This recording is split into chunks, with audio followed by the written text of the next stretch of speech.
Hey, everybody. Welcome to Sexy Nerd Science, Season 5, Episode 18. Episode title? Just kidding. I'm here with Drew and Josh. How are you guys doing? Drew and Josh? Dale and Josh. It's been a long day, guys. There's a clone. Hold on. Just deep fake. Oh, man. I just moved my forehead down a little bit. That's rude. That's real messed up. All right, we got a fucked up show for you guys tonight. So we're just gonna keep going. First out of there, let's promote a rated G TV series. All right, so we all wait, is Avatar rated G? Avatar is not rated G, actually. Ooh. Dale, can you get on those numbers? We'll put that in some nerdy news. For what? Avengers Watch. For what watch? For Avengers Watch. Yeah, because we can't talk about the Avengers spoiler until it breaks the record. Yeah. I know we're not a month out, but I want to see kind of where we're at now. Yeah. So Josh threw this into the mix, and I think we all had time to at least take a peek at it. I watched the whole thing. Me too. It's only like 20 minutes. 26. Yeah, it wasn't too bad with commercials. 26:11. Yeah. And it felt really fast. Yeah. It did feel really fast, but that's because we haven't ever watched that show without having to like have 4-minute commercials, because they were only like 36-second commercials or whatever. Yeah. Anyway, go ahead, Josh. So all that season 11, episode 1 premiered Saturday at 8:30 Eastern time, I believe. And that's when it's going to be coming out with its other episodes. Yeah, so Kenan Thompson, Kel Mitchell, I watched a thing on YouTube where they were interviewed about the All That show. They're executive producing the show together. So I thought that was really cool, getting some people that were from the previous All That. I didn't realize Kenan and Kel were both doing it. Oh, yeah. Like it's cool. Their together thing. And I thought it was really awesome, especially, because it's off season right now for Saturday Night Live. So I'm assuming, obviously, Kenan has a lot of free time. I mean, I know it sounds weird, but I'm sure he does. So it's really interesting to see, them two back together working on stuff. Surprisingly, first episode had a lot of cameos from first, the original All That season. A lot is pushing it. Well, I mean, and there's more to come too. I assume as much, but I only watched the first 5 minutes, not even that long. Was it only the 3 cameos, or did they include more? It was the 3 people, but they were somewhat persistent through the show. Okay. So they did their self cameos, and then two from Good Burger, and two of them came back in their original skits. So Vital Information and the Good Burger. And Vital Information got passed off, which was kind of cool. Yeah. I don't know. Like I said, I think that it'd be hard for them to obviously, like you said, they're gonna have more throughout the season, but to me, it's gonna be kind of like a one and done deal. I don't know. I mean, obviously with Kenan and Kel both, doing producing, they're going to be stuck around, or not stuck around, but they'll stick around for most of that, I would assume. But Kenan didn't make a cameo in that first episode, so and I'm assuming, I would say he's more well known too, just because of SNL. Well, and that's what I was to say is there's possibly a non-compete that he has, because it is sketch comedy. So I would say if it was just a one-off, maybe, but because he's producing it, I would say probably not. Yeah. Well, no, because there could be an acting non-compete versus a directing non-compete, which is you can have 2 separate deals there. It's the thing too. I bet they probably, the way the child labor laws work for All That, if I remember correctly, because it was one of the things that all that got in trouble for was overworking the children. I bet their recording schedule, I bet they record a few episodes at a time. Clever. Who loves grape soda? Drew loves grape soda. I know, but we didn't have any orange soda here. Yeah, but I got some grape too. Dr. Pepper. Look at that grape. You got Fago though. That's the ICP shit. That's the Michigan. Well, yeah, because fucking Michigan. Whoop whoop. Sorry about that. Sorry. Inner juggalo coming out. Oh, my face. My favorite part of all that was the intro. It was the same intro, but maybe a little bassier or a little bit more fuller. I think it was redone. Yeah, redone. It was done almost in sync with. I mean, I don't know. Well, I was talking to Dale, and we'll probably get into this later. And honestly, the reason why I think I think it was the original TLC song. I just think it was an uncompressed audio file for it. Whereas when it originally premiered, when we listened to it, it was a compressed audio file, which did make it sound different than the Well, if the people get the same rights from Nickelodeon and Nickelodeon did it correctly, which I'm assuming they did, they probably recorded the audio or the video or the music and the lyrics separately, so they could just edit the lyrics back in.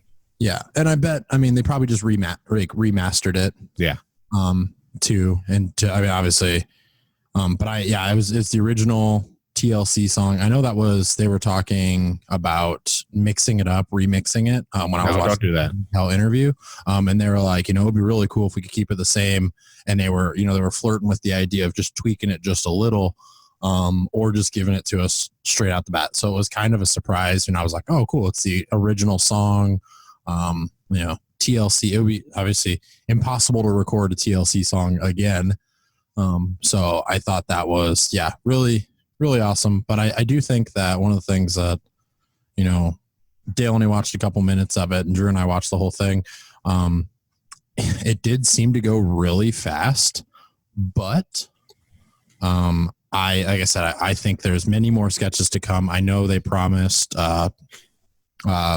the librarian sketch is going to make a comeback. So Lori Beth Denberg should still be back for the librarian sketch.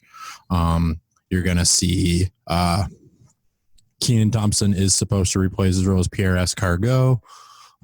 You're supposed to see Coach Carter, not Coach Carter. What's his name? Coach. I can't remember the coach's name that Kel Mitchell plays. But I really like how they stuck with slap comedy or slapstick comedy.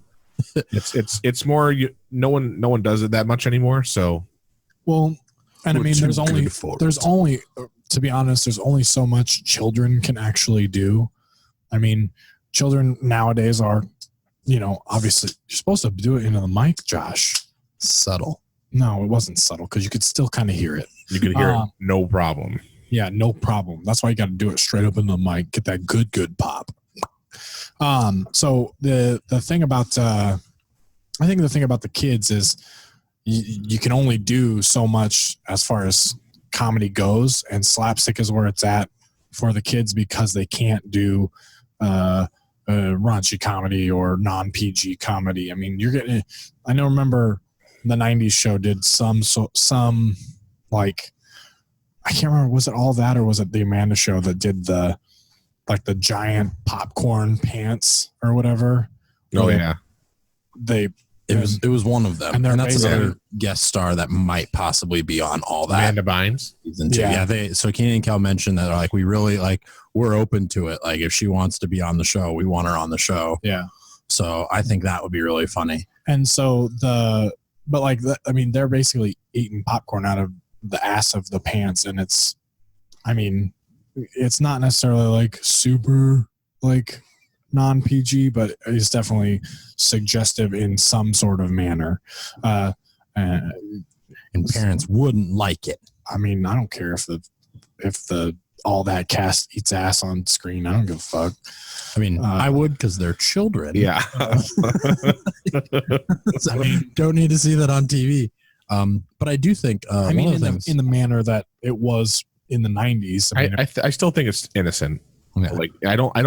I think you have to connect the dots too many times to go any further than just what it is. So some of the things I liked, so All That was known for original characters. I think there were a lot of original characters that came from All That were really good. Obviously, Ed from Good Burger spawned an entire movie about it. That's the sketch comedy way. I mean, that's 90% of SNL which Nickelodeon basically did the same thing. They took the good characters and ran with it. Yeah. The good. But I just want to point out that these young actors, these are, preteens, young teenagers doing this. And I'm really excited because, they so there's the original characters created. There's the mocking, the impersonation characters that they do. There's Nick Cannon. Well, that's been typical too. Amanda Bynes, one of the people that played in the original All That was, Ross Perot, and did a spot on Ross Perot back in the day, and like I say Ross Perot and like people are like, who the heck is that? Yeah. Like, but if I showed you the character from All That, you're like, oh, I remember that character. I had no idea it was the Ross Perot, but, so I thought that was, the impressions this time were really good. There's just a lot of, I think these kids are really talented, and I'm really excited to see more from All That. It was just, like I said, it was too short for a first episode. Like I wanted more from the cast. I definitely think that they're not there. I don't know. Words. Reservations. I have reservations about how good they are as far as that. It's very.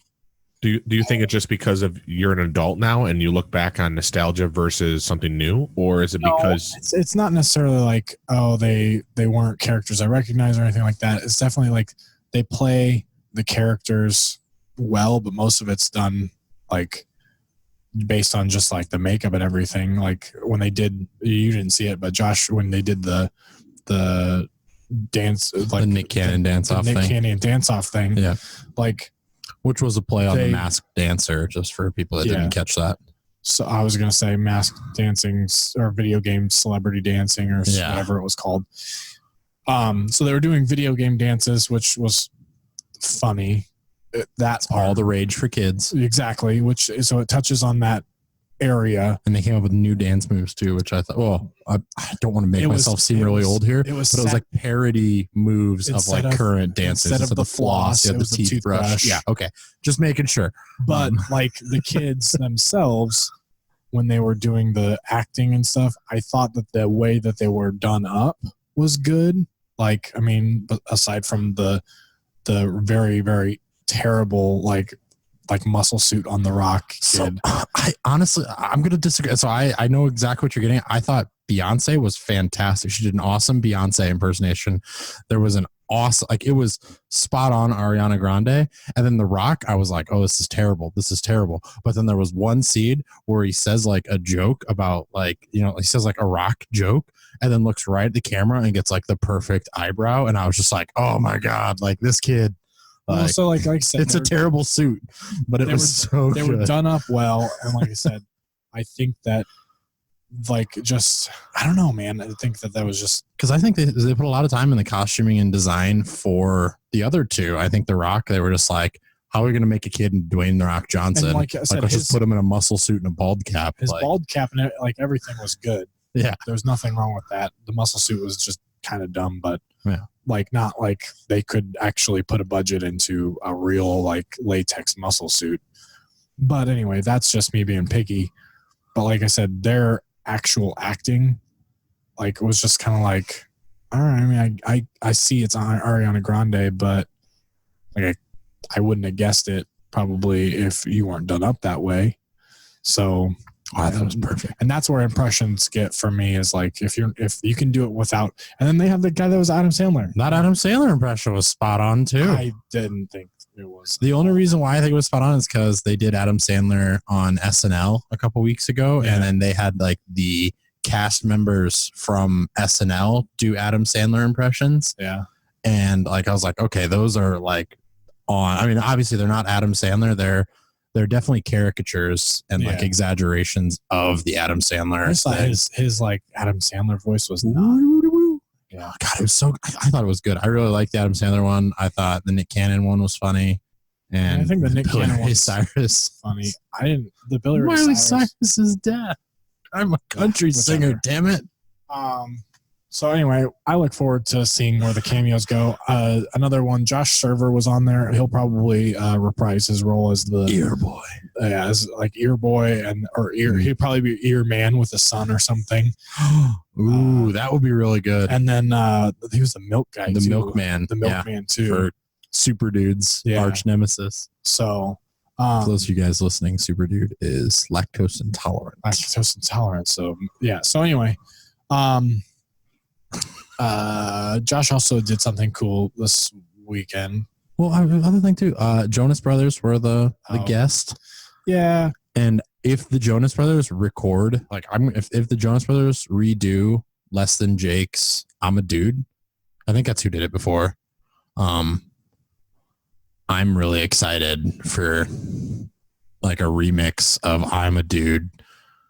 Is it Less Than Jake, really? I thought so. I thought I had it on my phone, but I couldn't find it earlier.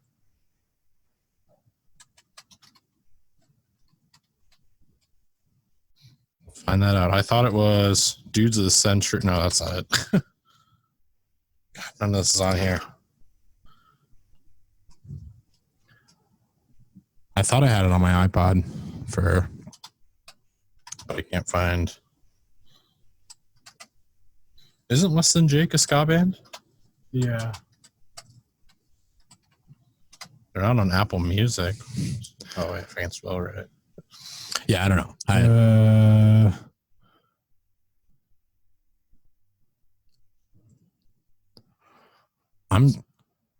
I feel like it was Less Than Jake, but Roxanne. Oh man, we're currently looking up the Good Burger soundtrack. Less Than Jake, yep. And Kel Mitchell. Yeah, because he's in the song. Yeah, I'll say they. Yeah. But so I'm really excited to see if the Jonas Brothers redo it. The Jonas Brothers are notorious for taking older songs. Called We're All Dudes. We're All Dudes. Yeah, that's what it was. Yes. Which makes... I wonder I couldn't find it when I looked up I'm a Dude. Yeah. Anyway, so yeah, I mean, Jonas Brothers are cool. Kevin Jonas has the most punchable face of any Jonas brother. Now they're old enough. Can we talk about how cute Nick Jonas is? Nick Jonas is the handsomest, the coolest one, but that's only because he did his solo thing. But anyway, Kevin Jonas has the most punchable face, and I just want to. Sorry, Jonas Brothers. But yeah, Less Than Jake, a cover would be kind of cool. Like they got good music. I don't knock the song they played. I actually, so when I was younger, I never listened to the musical guests like most of the time. I went through and like looked at like previous seasons, like musical guests, and I was like, yeah, I never stayed. Like when they were done with the sketches, I was like, okay, done. Like done with the episode. That's how most of like late night television is for me. Yeah. And I always skip the musical guest on SNL. Yeah. You got Third World Country Band or whatever their cool hipster name is. Like I did watch Halsey on SNL. I remember that. There's a few times where I've watched. There's a few times if it's like a well-known person. Yeah. Like, or if it's just like a person I haven't never seen live. I can't remember who the person is next week. It's the guy who sings like boom ba doo doom ba. I can't remember. I don't know how that song goes. Anyway, Josh, you did the... Yes. So Omaha, people listening, College World Series is upon us. And Michigan is in the College World Series currently as of recording this. They were up by 2 at the top of the 6th. I'm just really excited they win. Top of the 8th, Michigan 2-0. Yeah, College World Series. I went to my first ever College World Series game. I've been living in Omaha for 15 years. Had you gone to the Rosenblatt ever? I went to Rosenblatt for opening ceremony day. Smash Mouth. Met my girlfriend at the time at that. Was it when Smash Mouth played? I don't know if it was when. Honestly, if it was, I would not have known because me and the girl that I met snuck out and just rolled around in the grass for a little while. If you're listening to this podcast, hi. Don't tell my current girlfriend. Also, Brittany, close your ears. 10 seconds. She doesn't listen to this podcast. Yeah. But still, so I went to the opening ceremonies for the College World Series at Rosenblatt. But I've never, back then I was too cool for sports. I was like, oh, sports. So it's the man trying to. Was that when you were wearing your pink spandex pants? I'm pretty sure I had my, my shorts that unzip, or my pants that unzipped into shorts that had the bondage straps between them. And then I wore like a wife beater with my like hot pink fishnet to the event. Like I'm pretty sure that's what I was wearing. And that's how I met the girl. So I was peacocking before peacocking became peacocking. Hipster moment. But hey Dale, are you gonna Photoshop of it? how did the hipster burn his tongue? I don't know. He wore pink fishnets before it was cool. I don't get it. He drank his coffee before it was cool. Oh, drank his coffee before it was cool because he burnt his tongue. Now I get it. I was making a Josh joke. Gotcha. But, so yeah, went to my first ever College World Series game. I've been trying to get more into the stuff that I could never do as a child or as a young kid. So I went to my first like college football game last year. This is stuff you could do. It's that you didn't want to do. I did. No, I did. Like I wanted to go to a Michigan game, but when we were like Dale, when I lived in Michigan, when we were able to go to Michigan games, none of our friend group ever wanted to go to a Michigan game. Well, okay, Josh, You never brought it up. let's skip over your childhood wants and dreams and just get to how the College World Series game was. Yes, I got a general admission ticket for the College World Series game 1 opening game between Michigan and Arkansas, where Michigan won against Arkansas. Game one in the whole game, whole series, or just game 1 for Michigan? It's game 1 in the series. And so it was a really good game. This is the first time in like 39 years Michigan's been in the College World Series. So I wanted to make sure that I go to it.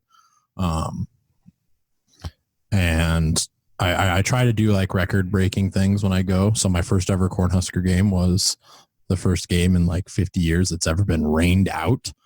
And there was a chance of rain going into the College World Series game. So I was like, oh, yay. But it was sunny. It rained for like 2 seconds. Derek and I were both there. We made sure to sunscreen up so I'm not burned at all, which I was really excited about. But it was sunny, hot, and just a really fun game. I was chirping at the players all the time. One of the guys wears 2-2, so I was doing a bunch of Letterkenny quotes about 2-2. He didn't get it, but That's funny. I didn't also know, like, I was like, you suck 2-2, like, and just messing around. It's bad. Yeah. But found out that 2-2 does have turf toe and wasn't even supposed to be at the game, but he won like Big Ten Player of the Year. So he was like, hey, I'm going to play this like first game honorarily so I can be like, I helped in the championship. So my bad for chirping at 2-2. Whatever.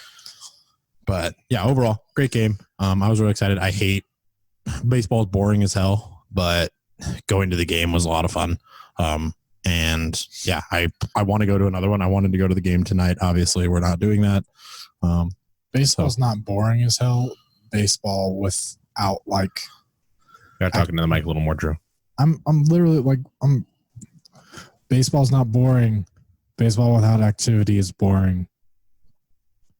Like no one hitting it? Yeah, like you go 8 innings and nobody hits a damn ball, or they do and it's just immediately an out.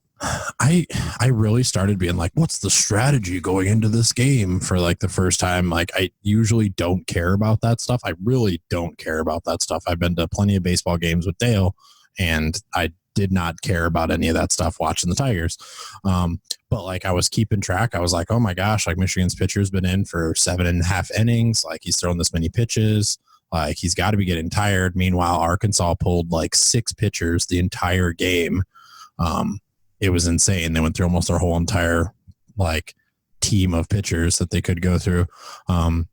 But, you know, and I was watching some of the moves like, okay, why is it important? You know, why are they going to want to walk this guy based on his stats and then try to get him out, you know, by tagging instead of letting him hit the ball and risk getting a home run? You know, those things, like I could see them all like Rain Man in front of me while I was watching this game. And it made it fun. So yeah, I was excited. College World Series. Boom. Go Omaha. Well, go Blue. Dale, have you ever been in town for the College World Series? Once. I might have, but I don't follow it at all. So the College World Series is not only a huge event for the actual sport of baseball. It is also a huge event for people who don't even care about baseball, who just want to go do the stuff around the stadium. Oh, I'm sure. There were many years where we would go gallivant around downtown where it used to be the Rosenblatt. There would be houses all around the zoo, and things like that. That would all basically like have parties in their front yards. They ribbon off their front yards and charge $10 cup admission and get a bunch of kegs. And yeah, we have Michigan, University of Michigan in Ann Arbor, and it's very similar. It's just the whole, like Detroit and Ann Arbor, just the whole mass of that of this area, like just shuts down and has a big party. And I would like to say, just because the sheer amount of people that the College World Series brings in, it is more. We'll talk about this too real quick while we're talking about the College World Series.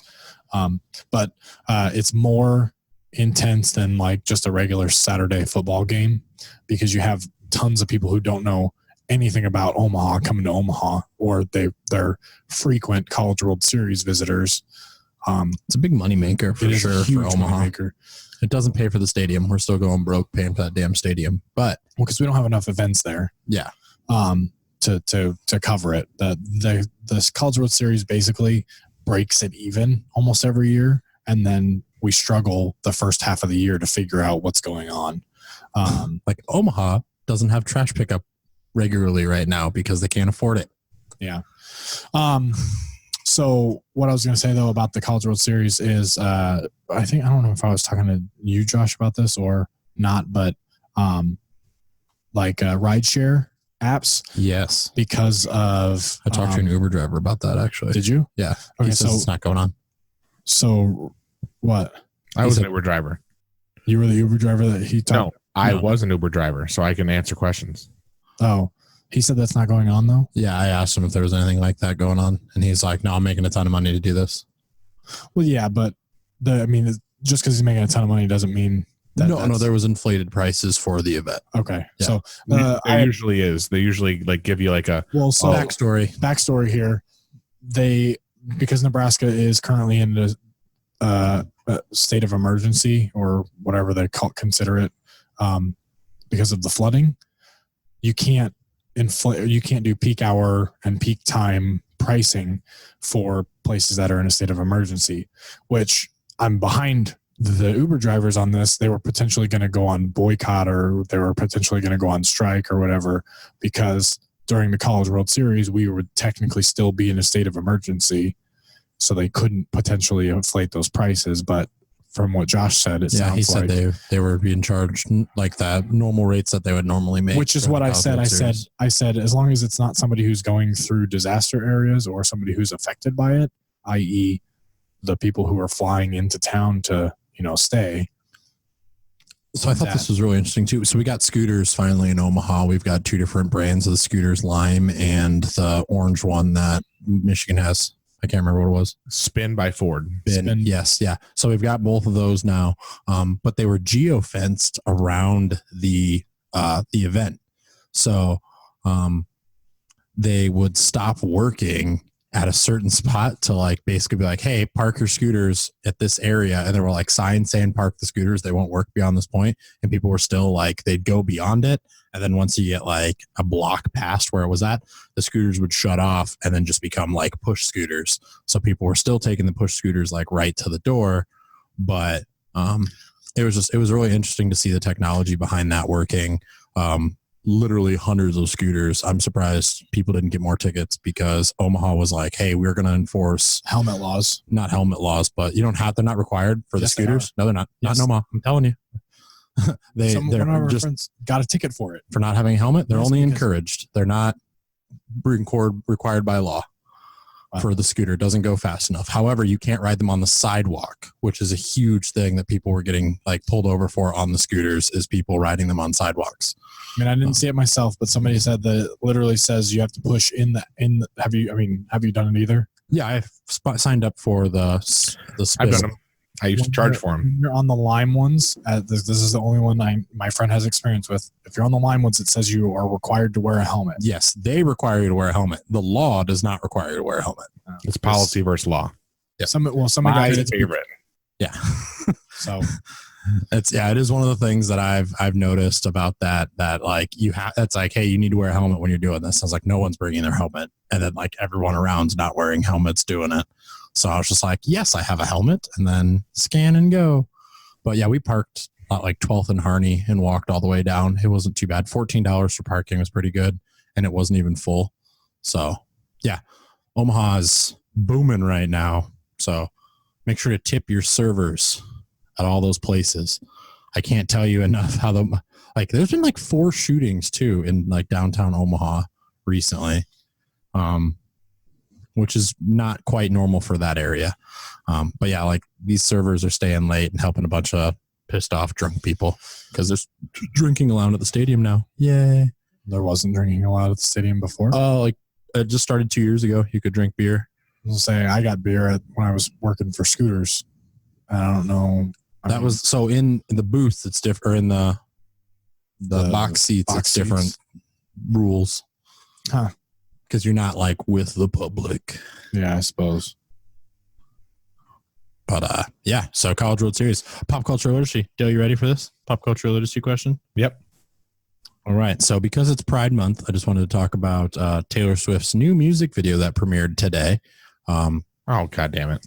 That was all about pride and being glad. But in the music video, she squashed her beef with this other top performing artist. Do you know who this other top performing artist that Taylor Swift has been beefing with for about a decade? Do I get multiple guesses? I mean, that's not really how this works, but I'll let you try to. If you don't get it right the first time, yeah, I'll let you maybe guess another one. If you get it right, then yay. Demi Lovato. No. Damn. Close though. Demi Lovato. So just let me point this out before you get anything. Demi Lovato, Selena Gomez are actually very good friends with Taylor Swift. So it's not either of those two. Good, because Selena Gomez is my second guess. Good. I know they were on like a few years ago. They were feuding, but they weren't really feuding. Produced. I mean, there was songs like Bad Blood is literally Bad Blood. This person. Wasn't that Selena Gomez in the movie or in the thing? Selena Gomez was in the video. Yeah. Because again, Taylor Swift, Selena Gomez, and Demi Lovato were also in that as well. They were teaming up together to say they have bad blood with this artist. Really? Yes. I was gonna say, I was like, yeah, the song "Bad Blood" is about it. I mean, it's but I thought the Bad Blood was she's Selena a famous Gomez. pop star. God dang it! Honestly, hasn't done anything too recently, but she was in a. So I have a what'd you say, Drew? She's in a collaboration song. I'll give you that artist, Lil Dicky. She was in Earth. She was in Earth. Yeah, with 40 other artists. So I have a name in my head, but I don't know if this is true or not. So Rihanna. It was not Rihanna. Damn. Is it Christina Aguilera? It was not Christina Aguilera either. Then I have no idea. Newer than both. Oh, I wouldn't say newer than both those people. Cardi B? It's not even newer, technically. Not Cardi B. She was in a song with Nicki Minaj. So the clapback to not Bad Blood, but what's the other one she did with Taylor Can't Come to Phone Out because she's dead. God, I can't remember. It's not Beyonce, is it? What You Made Me Do. Yeah, Look What You Made Me Do. The snapback song to that was a basketball game, but there was Nicki Minaj and this artist. Oh, I've already lost. So it's Katy Perry, Dale. Katy what? Perry and Taylor Swift put aside their bad blood, and in a video about loving other people and pride, they came together and hugged it out like on the video, which I thought was fantastic. Nope, when I got that. Really? Katy, I had no idea they were feuding. They're feuding? Katy Perry. Yeah. Now I can't remember. There was that Nope, I would not have gotten that at all. And there was another song that I had on my phone by Katy Perry that. How do you spell Katy Perry? Katy, guys. Katy, Yeah. Swish Swish was the song with Katy Perry and Nicki Minaj. That was about Taylor Swift. There was other ones too. Allegedly, back in the day, Katy Perry took a backup dancer from Taylor Swift's. Like, basically, it was just like, hey, this backup dancer you have on your tour, I want him. I'm going to pay him more money. And left Taylor Swift without a backup dancer for like one of her shows because Katy Perry like bought him out from underneath Taylor Swift. And that's what started the bad blood. Wow. Yeah. Pop star drama. Very little interested in any of that. Check out the new Taylor Swift song. It's pretty good. Cool.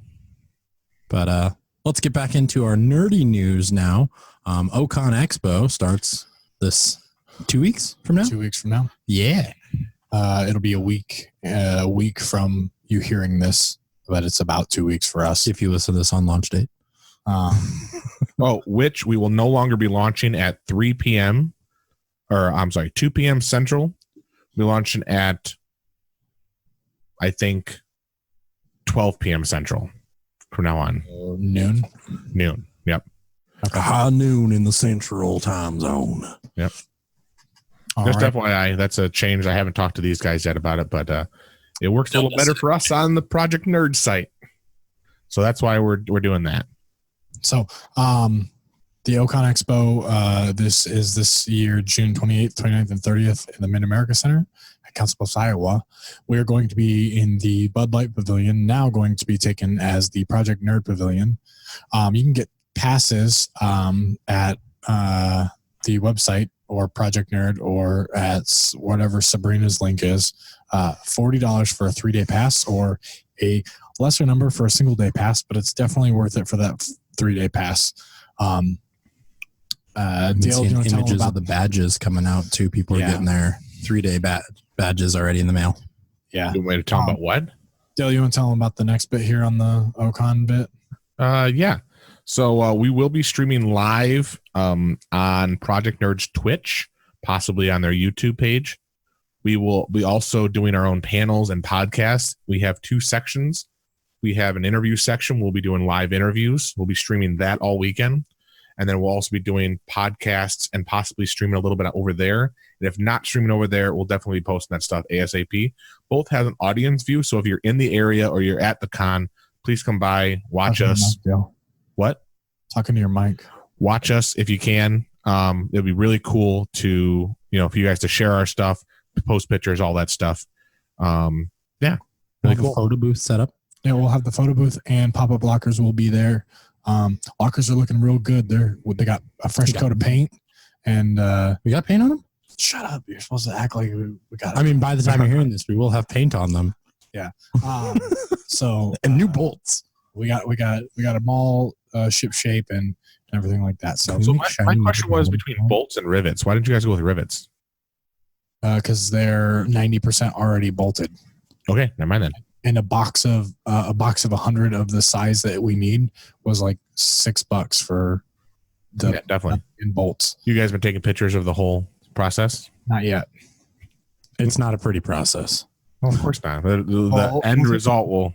I'll take pictures before and after. Before painting of what they look like before and everything. But you're basically just looking at them somewhat separated in some areas, and we're just tightening those up, and it's some shelves falling and some roofs caving in. I'll take a picture of the last one before we fix it. Yeah, man, we still had one more, right? I forgot all about that. So working well into the nighttime. They'll have a good fresh coat of blue paint later on in this week. Working on a night moves. So anyway, that's pretty cool. And then the photo booth will be set up too. We're gonna get cool thing going. Dale's head's moving side to side. But his body's not crazy. So crazy. So gonna get a green screen going for that and get everything going. Dale, you want to tell us about what you've been playing recently? Yeah. So the past week we had Fallout 76 was available to play for free. I've never played a Fallout game before. I've always kind of like the post-apocalyptic doesn't really do it for me. So a few of my friends that I play with regularly said, "Hey, Dale, you should play this. It's free." So I played it. It was awesome. And then today I bought it. It was actually pretty cool. It's different than Ariana Grande lyrics. Oh, is it? I've never played any Fallout games before, so I can't compare it to the other ones. But as far as this one, I like to say it's like Minecraft, where you craft a lot of stuff, build a lot of stuff. Stuff breaks, you have to repair it, and then obviously post-apocalyptic. So those two combined, it's a really cool game. I definitely recommend it. It's $30, I think, for the next few days, but then it goes back up to $60. No affiliate link, no promo, no sponsor, anything like that, but definitely recommend it. Was that on just through Steam? No, that is through Bethesda. Okay, so it's through Bethesda and not like through any other. Correct. So it's through Bethesda's launcher. All these different fucking things have launchers, but yeah, it's ridiculous because I mean, I just GOG. You have that one yet, Dale? Nope. I have Origin.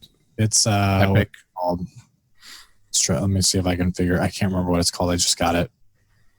Yeah. Oh my gosh. So one of the things that I was kind of excited for, I know we talked VR a couple weeks ago, but there is a Fallout 76 VR, I believe, that you can do.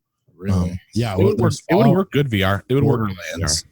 And I want to get both for VR. Like that's my goal, is to get both when I get my VR headset. How you do stuff, it's similar to Minecraft. So you have like your Pip Boy, I think, on your wrist. It's like your little like options and everything. And it would work really well for VR, I think.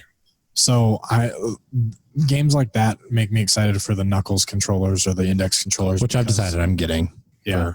I've been watching reviews of those. And that with the HTC Vive, or you're going to get the Valve Index, the Knuckles controller with the Vive. Okay.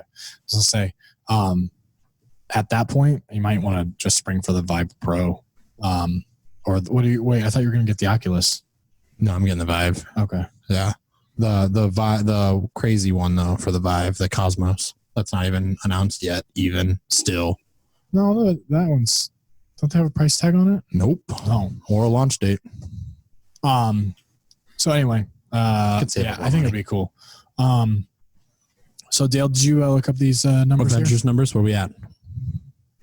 Yes, I did. So the Avengers numbers are, give me 1 second, sorry. $7. $7. They bet it all on black. Lost. Nope. So the Avengers numbers they're still behind Avatar. Okay. Worldwide.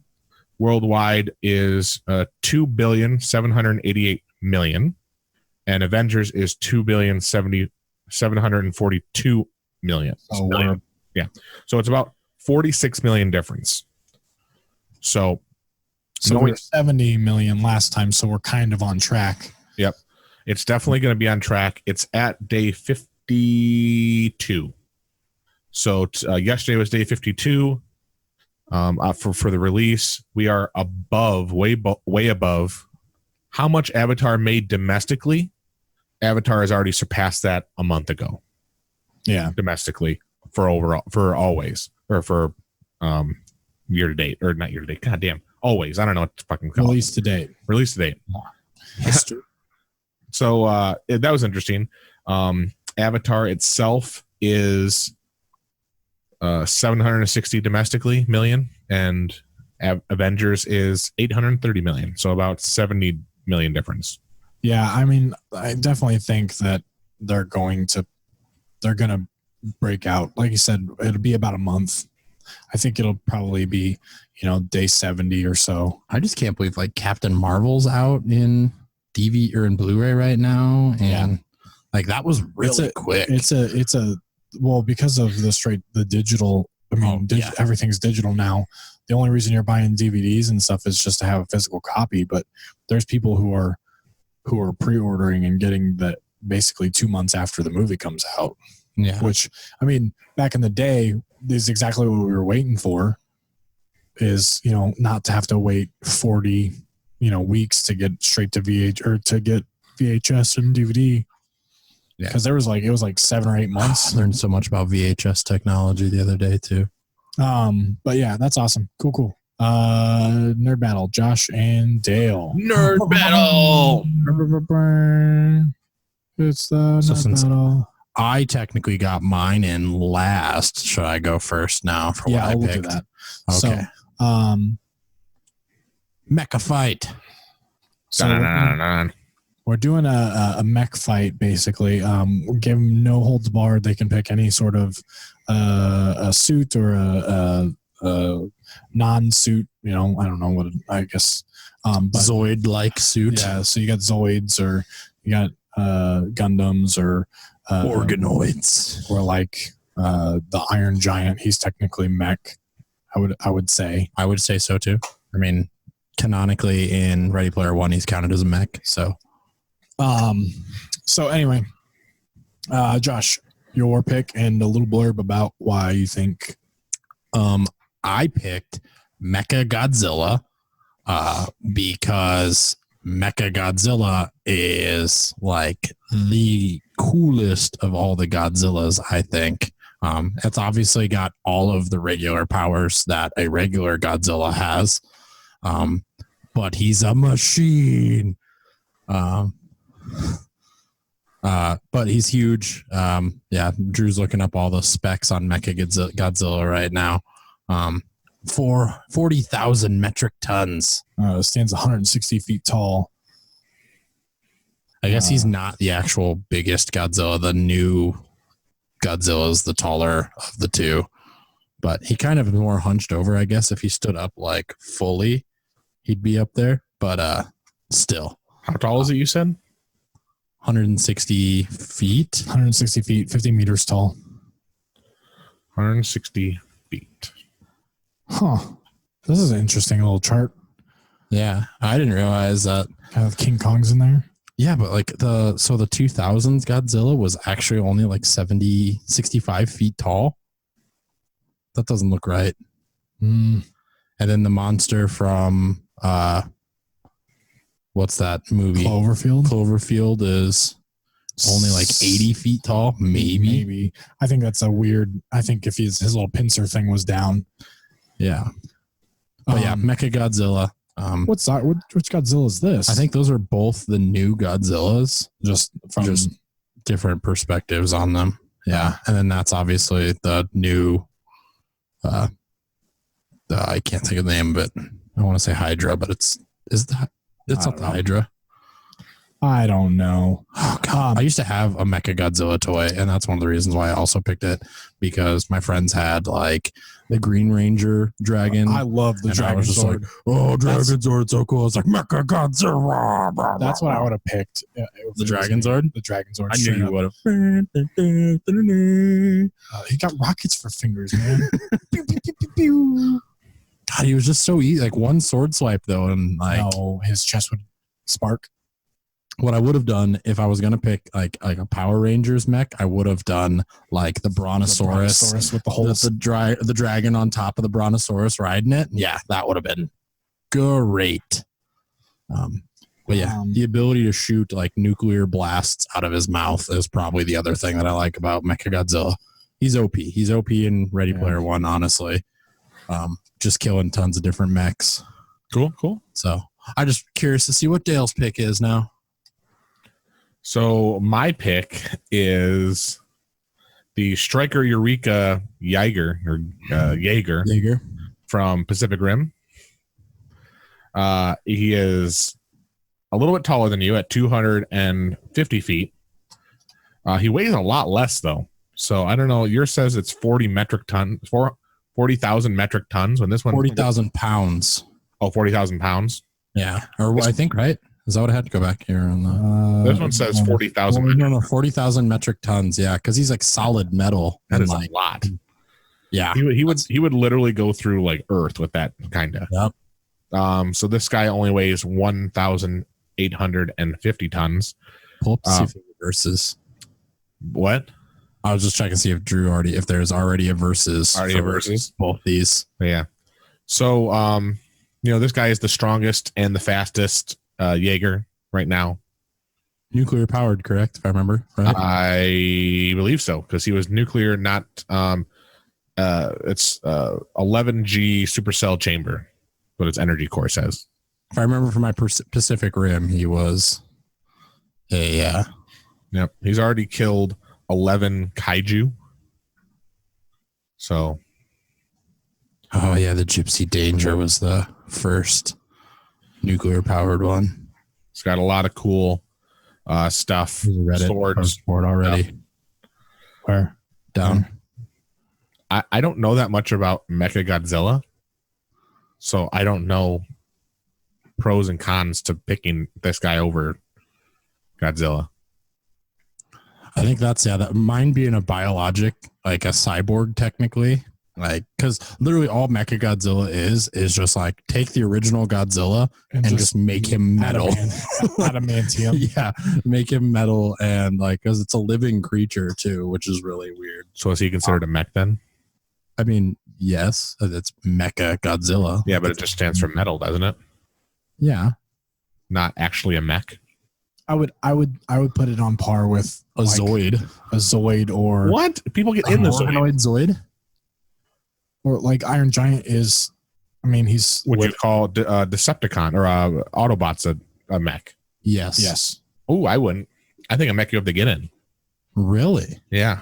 That would have been something that we should have clarified in our rules. Because I said a pilot.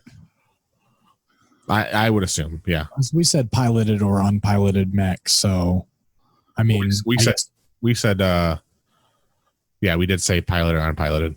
Because my thought was, like, you could do is Pacific Rim the one where they're not actually in it? No, they're in it. They're in it. That's the one where they box, but they're like it's VR boxing with giant robots. Oh, with that? I know what you're talking about. That's the robot movie. I just can't remember. Are you talking about with the one with the Wolverine guy? Yeah. Yeah. It's like the Rock'em Sock'em robot movie. Yeah, but that's like these guys are that's like human height. These guys are building height.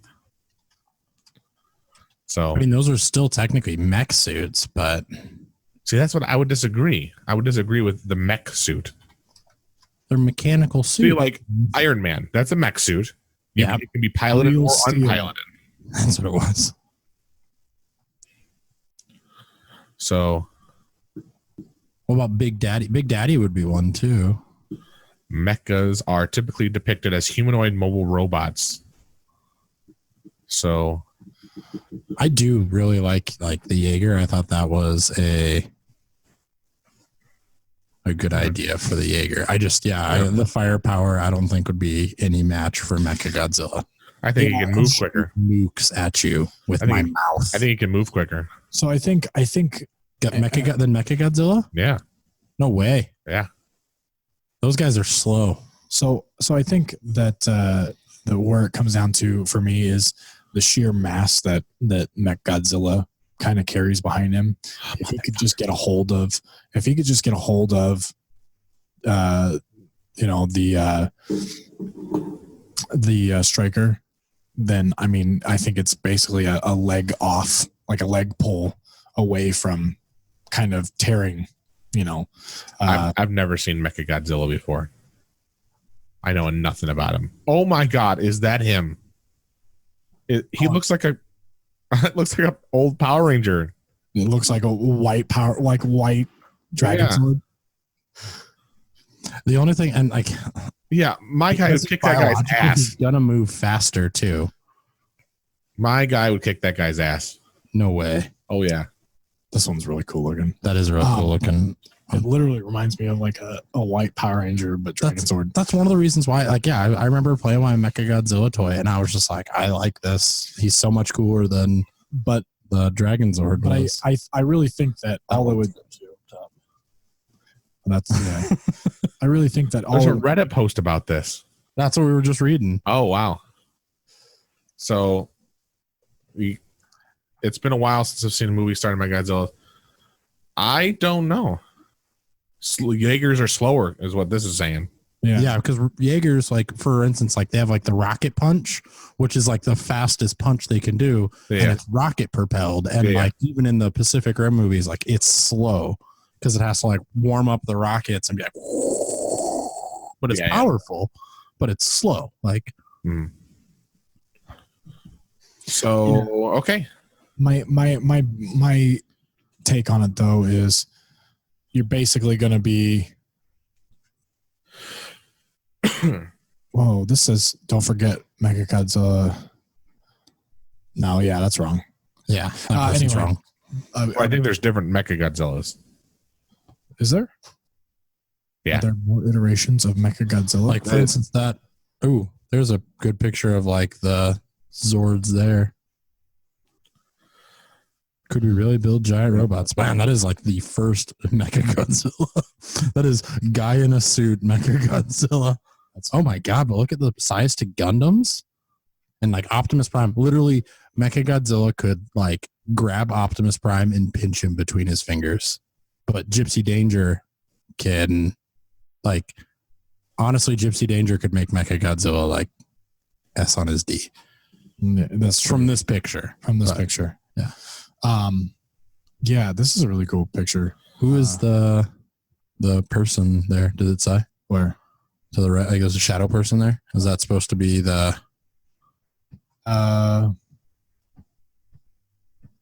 So this is just a comparison. As size doubles, weight increases 8 times. A 6 foot, 160 pound man enlarged to the size of Gypsy Danger would weigh 12.7 million pounds. So, man, that's just like, why is? Oh, it's because, I mean, Mechagodzilla's got essentially another, it's nuclear powered as well. So like its biologics inside are all nuclear powered, which must be super massive and heavy. Yeah. Like uranium's super heavy too. So like if we're going to say, let's fill this smaller thing with a giant heavy substance, like that's what it would be. Yeah. So like I said,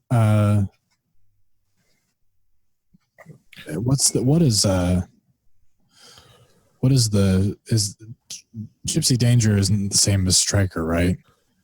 So Striker's the new one. Josh wins. I get it. I think, yeah, Striker's the new one though, isn't it? From the new Pacific Rim? Yeah. But we are going a little long, guys. So sorry, we're arguing about mechs and Jaegers here. Ultraman. I thought Ultraman was taller than that too, but 40 meters tall. Way bigger than a Gundam. Yeah. All right, so let's get into sciencey news. We just got a couple things here. Just my blind science question. And your tweet news. Oh, yeah. Elon Musk decided he was going to quit Twitter on Monday. Yeah, which is not happening, most likely. Yeah, we'll see if that lasts. Yep. I'm sure it's just a joke. So the reason we only have the blind science question this week, because it's a little bit complicated for Josh. And so I'm kind of excited to see if he can do it or not. So Josh, we talked about this a little bit. So you are a little bit more prepared than you normally are for these questions. Warming up my brain. I want to know how a sound signal, how I record something on mic, how does it transmit to a receiver and then come back into a speaker? Analog or digital? We're going to go with analog. Good. Thank you. So I'm not going to lie. This was the exact conversation I had with my mom on our drive to Lincoln the other day and on the way back. So first thing you have to understand, the electromagnetic effect. Wherever there's a moving electric current, there is a magnetic field generated. Wherever there's a moving magnetic field, there's an electronic current generated. Then you have to understand that speakers and microphones are essentially the exact same thing, just one's a smaller version of the other one. So as you speak into a microphone, you are moving a diaphragm, an analog microphone, you're moving a diaphragm further and closer to an internal magnet, a permanent magnet inside it might not be a permanent magnet, it could be electromagnet, but you're moving it further and closer to a magnet in there. So what that does is as you move that magnet further and closer, it's turning the vibrations of your sound into a frequency, an electronic frequency that then gets transmitted through the cable. And because it's analog, it's actually pretty simple because it's almost a 1-to-1 ratio.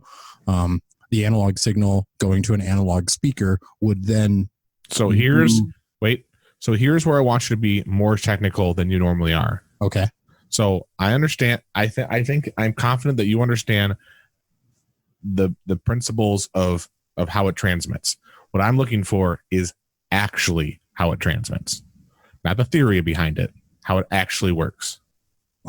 I mean, like specifics on like, is there like a name that you're looking for, like for something? Not a name. I'm more looking for how the frequency or how the sound that you talk through gets interlaced. I'm not using the word interlace properly here, but how it interlaces within a specific frequency to then get sent. How does that work? Well, so in old analog mics, it didn't get digitally converted over. Correct. It was literally, I mean, it to put this as simple as possible, it was the old school game of string in a cup, where two people on either ends have cups, and then you talk along a string, which vibrates the diaphragm in the bottom of the cup, which then vibrates the string, which then vibrates the other diaphragm on the other end of the cup. Except now, instead of using vibrations through a physical medium of string, which is terrible, and the cup has a really terrible diaphragm, we're using electromagnetic frequencies from the vibrations. So the wavelengths are literally the displacement of that electric field. So if you had a voltage across the internal magnet inside the microphone, as you talk into it, you're moving that magnet further and closer away, which is inducing an electric current on that voltage, which will either increase positively or decrease that voltage. And then that will create a sine wave, essentially. And that sine wave is then what is sent through electronically again to the other end to, like, inside your speaker, you're going to have another voltage source that's going to you amplify it. Voltage. Yeah, it's either going to amplify it, change the voltage on that magnet to push or pull the speaker diaphragm to match the push and the pull of the speaker on your. So you're talking about a lot of microphones and speakers.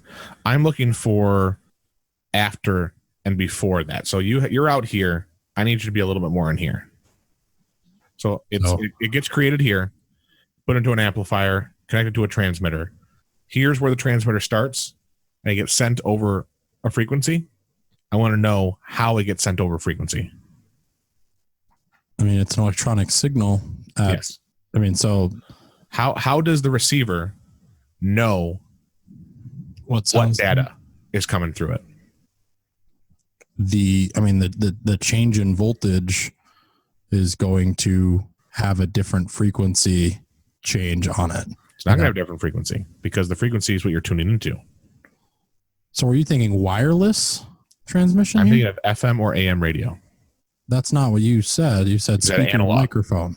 Yes, I'm talking about just the transmitting to receiving. So then I'm going to go old school ham radio here, or crystal radio, and point out the fact that if you run an electronic current through a device like a quartz crystal, quartz radiates at a very certain frequency. We use quartz to measure the oscillations per second in watches for batteries.